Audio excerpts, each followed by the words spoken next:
কারো ক্ষতি করব এই চিন্তা কখনো মাথায় আসেনি আমার। অথচ কত মানুষ আমার ক্ষতি করার আশায় প্রহর গুনছে তার ঠিক নেই। তবে তারা ঠিকই আমার জীবনের একটা অবিচ্ছেদ্য অংশ জুড়েই বিচরণ করছে। ক্ষতি হবে এটা জানার পরও আমি তাদের আপন ভেবে কাছে টেনে নিই।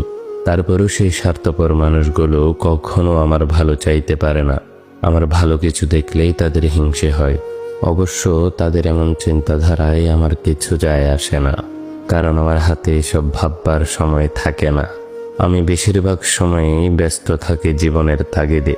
তাদের মতো অত প্যাচকুচ আমার মস্তিষ্ক নিতে পারে না, কারণ আমি খুবই সাধারণ চিত্তের সাদামাটা মনের একজন মানুষ। অল্পতেই মিশে যেতে পারি সবার সাথে। মানুষের সাথে বেশি মেশার পর বুঝতে পারি মানুষ আসলে দূর থেকেই সুন্দর।